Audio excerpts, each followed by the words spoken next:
gathering and sorting and sifting. That's what art is about. Keep the flow going. Don't get stuck in your studio 24/7. Get outside, get out in the city, get out in the country, wherever, and get a spark going. Light that fire, that creative fire in you, but get it roaring. You can be your own artist. You can find your own creative center, and the best way to do that is get outside and find a place where it's quiet or noisy, whatever you want, and start sketching, start recording, start looking around and interpreting what you see instead of copying it.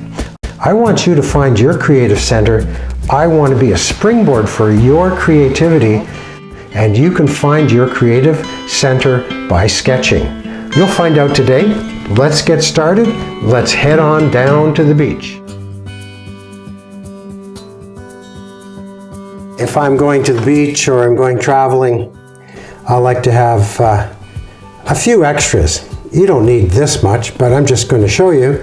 I like the watercolors like this for traveling, but I also take along tube colors like this.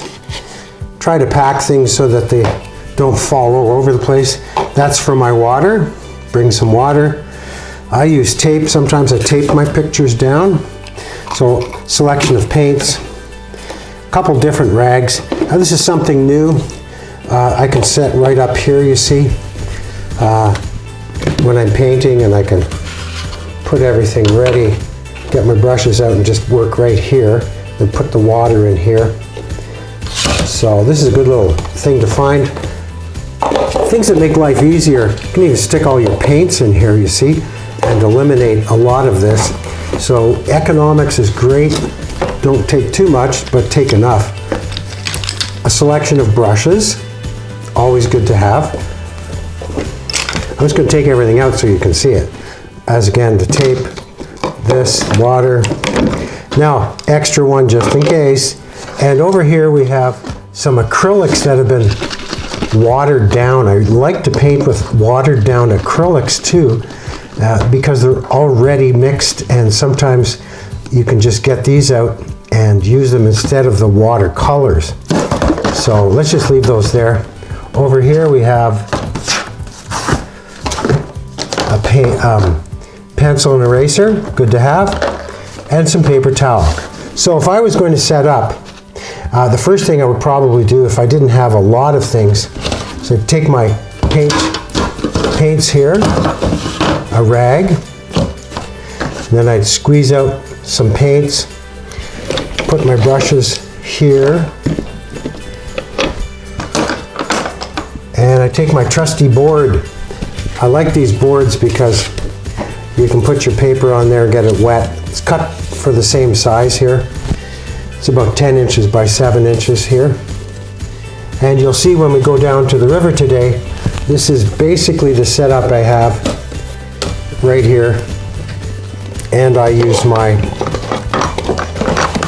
these little trade paints here and a few of these colors. I like to bring a little sketchbook simply because the sketchbook is great for making notes, color notes, etc. A camera I will bring, but I'll only bring out my camera when I'm all finished. Close it up, and we're ready to go sketching.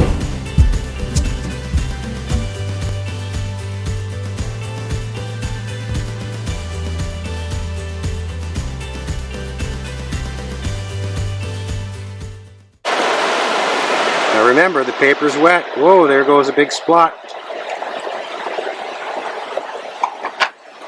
Tilt the paper. Dominant color today is blue. So we just splash on a little blue. Make sure you leave a little white.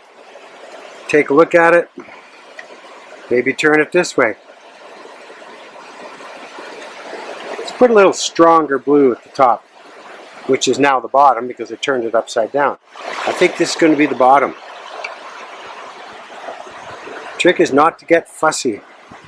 Just let it happen and make sure there's a few little white spots showing. I'm going to make my trees Just going to let it drip up a bit, and then lay it more flat and turn those into trees.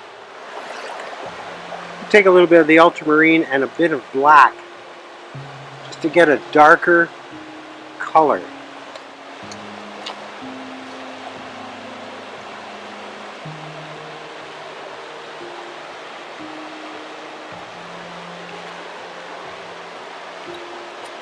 Paper's drying because it's about 90 degrees out here on a July day. I'm going to go with 3 trees. The next one is a bit lower and I'm going to use this stroke. That's a fir tree. Fir tree. Just a little back and forth stroke. They're about the same here, so I'm going to add a little top to this one. And take the end of my brush and score the paper a bit. That'll give a trunk. Now I'm going to take the actual end of the brush, rub it in that dark solution, put a tree that is called a spar. It's lost all its leaves.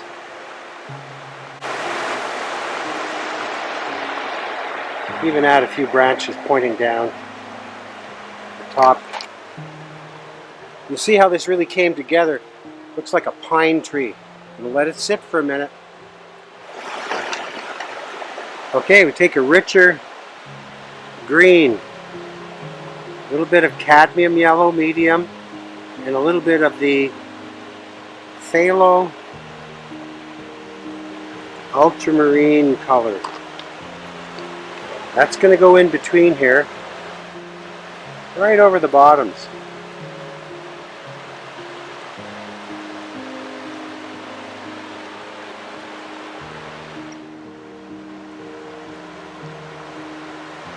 There's a lighter yellow. Put that at the top there. Spot it in.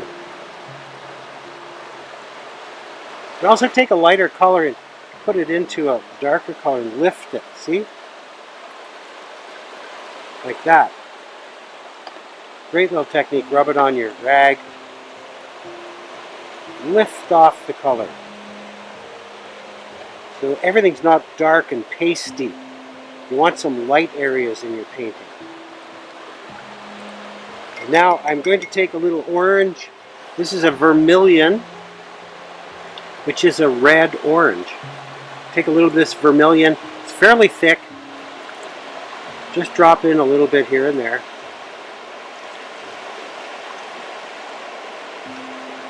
Even just into the light area here. There.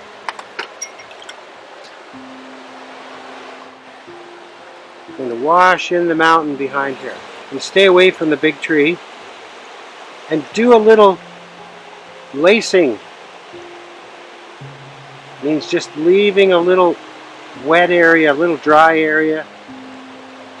Leave a little area in between. Like that. See? Creates a nice effect.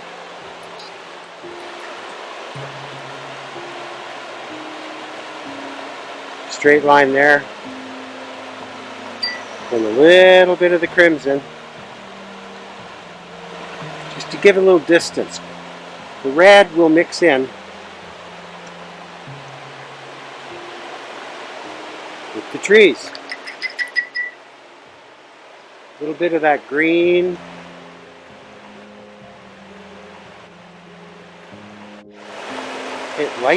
Just lightly put in. And it'll mix in with the edges. Now, one of the most important things is to have a soft edge at the top of the mountain. So I dried off my brush and added a little water to my brush. Took all the paint off at first. Then a little bit of water to soften the edge. And an even lighter mountain, just a little bit of blue coming in on this side. Off in the distance.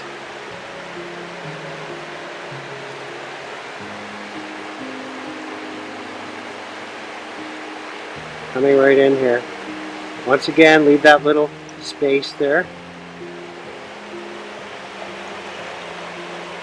And here comes my last part. I'm going to take a little bit of the blue and swipe across the top. Add some water. Swipe again. Add some water.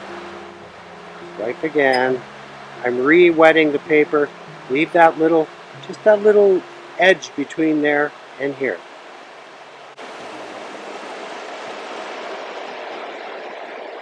And hopefully that'll just fall down.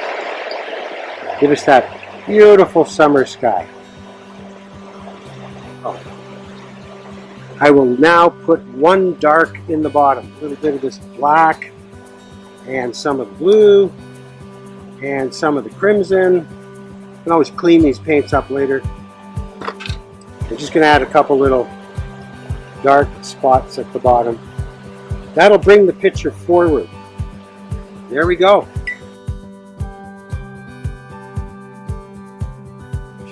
It's important that you know a sketch is never perfect, but it's always really important. Seeing what you've done helps me see what I've done. Let's work together on that and share what we've done in this class.